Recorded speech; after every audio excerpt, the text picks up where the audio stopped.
Karimnagar collector Pamela Satpathy వినూత్న ఆలోచనలతో తన పరిపాలనా దక్షతను చూపుతున్నారు. పాలన విషయంలో అధికారులను ఎప్పటికప్పుడు అప్రమత్తం చేస్తూనే తనదైన శైలిలో ప్రజలకు సేవలందిస్తున్నారు. సేవా దృక్పథం కలిగిన ఆమె నూతనంగా మరో ఆలోచనతో పాఠకులకు సౌకర్యం కల్పించారు. కరీంనగర్ కలెక్టరేట్లో ఏర్పాటు చేసిన లైబ్రరీపై ప్రత్యేక కథనం ఇప్పుడు చూద్దాం. కరీంనగర్లోని కలెక్టరేట్లో నిరుపయోగంగా ఉన్న స్థలాన్ని కలెక్టర్ వినియోగంలోకి తీసుకువచ్చారు.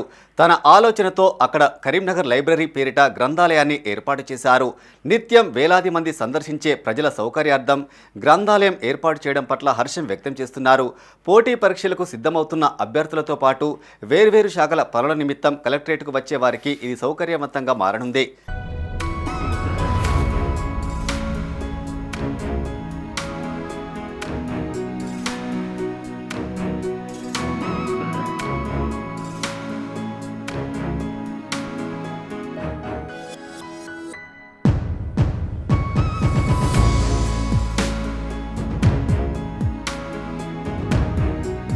పుస్తకాలు చదువుకునేలా లైబ్రరీ ఏర్పాటు చేయడం అభినందనీయమని పాఠకులు చిరంజీవి అన్నారు. ఇట్టి గ్రంథాలయం అందరికీ ఉపయోగపడేలా ఉందన్నారు. ఎక్కడా లభించని పుస్తకాలను తెప్పించి అందుబాటులో ఉంచారని తెలిపారు. ఇట్టి లైబ్రరీ ద్వారా కాలక్షేపం అవుతుందని పాఠకులు నందాల రమేష్ తెలిపారు. వేచి చూసే వారికి ఇట్టి లైబ్రరీ ఎంతగానో సౌకర్యంగా ఉందన్నారు. ఉన్న తక్కువ స్థలాన్ని లైబ్రరీగా మార్చడం అభినందనీయమని కొనియాడారు. కలెక్టర్కు కృతజ్ఞతలు తెలియజేశారు. ప్రభుత్వ ఉద్యోగాలకు ప్రిపేర్ అవుతున్నానని గ్రూప్స్ అభ్యర్థి లింగమూర్తి అన్నారు. తనకు కావాల్సిన పుస్తకాలని లభిస్తున్నాయని చెప్పారు. అరుదైన పుస్తకాలు ఇక్కడ లభిస్తున్నాయని తెలిపారు. కలెక్టరేట్లో నూతనంగా ఏర్పాటు చేసినటువంటి గ్రంథాలయం అన్ని రకాలుగా మాకు చాలా ఉపయోగకరంగా ఉంది. ప్లస్ బయట నుంచి వచ్చే సందర్శకులకు కూడా అన్ని రకాల బుక్స్ దొరుకుతున్నాయి. గ్రంథాలయం మంచి ఉపయోగకరంగా ఉంది. నేను కలెక్టర్ ఆఫీస్కు ఫిర్యాదు చేయడానికి వచ్చిన ఫైల్ కూడా లైన్లో ఉన్నది.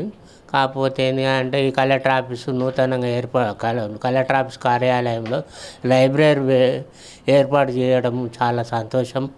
వచ్చి కలెక్టర్ గారు కలవడానికి టైం అవుట్లా విశ్రాంతిగాలో గ్రూప్ 1 గ్రూప్ 2 పేపర్లు వచ్చేవాళ్ళు పిటిషన్దారులకు విశ్రాంతిగా ఇది ఒకటి మంచి ఏర్పాటు చేసారు. ఇంత మంచిగా ఏర్పాటు చేస్తే కాకపోతే వచ్చే వేటు చేసే వాళ్ళు చాలా నిర్లక్ష్యంగా గురవడం వల్ల లైబ్రరీ వేటుట్లా ఎంతో సంతోషం. కలెక్టర్ కార్యాలయం పక్కపంటే నేను ఇక్కడ ప్రిపేర్ అవుతాను. నాకేమన్నా కొద్దిగా ఇంట్రెస్ట్ లేనప్పుడు కొద్దిగా మంచి అనిపోయినప్పుడు వచ్చి ఇక్కడ కూర్చుండి ఏమైనా బుక్స్ కానీ పేపర్ కానీ చదువుతా. మోస్ట్ ఆఫ్ ది టైం ఎక్కువ ఇట్లా మూడ్ ఆఫ్ అనిపించినా కొద్దిగా చదవాలనిపించకపోయినా ఇక్కడికి వచ్చి కొద్దిసేపు కాలక్షేపం చేసి వెళ్ళిపోతా. ఇలా పెట్టడం చాలా బాగుంది మేడం. ఈ నిర్ణయం తీసుకోవడం అనేది చాలా గొప్ప నిర్ణయం. ఇది ఈ బుక్స్ కానీ చాలా వాల్యుబుల్ బుక్స్ ఉన్నాయి ఇందులో. మనకు బయట ఎక్కడ కనిపించని బుక్స్ ఉన్నాయి. ఒక్కొక్క బుక్ చాలా సంతోషం. ఈ బుక్స్ అనేటివి చాలా బాగుంది. మనకు తెలియని బుక్స్ అనేటివి చాలా ఉన్నాయి ఇందులో. ఈ వీక్షకులకు కానీ ఈ వెయిటింగ్ చేసే వాళ్ళకి కానీ చాలా యూజ్ఫుల్ అవుతాయి ఈ బుక్స్. మేడం గారికి థ్యాంక్స్ చెప్తున్నాం ఈ సందర్భంగా.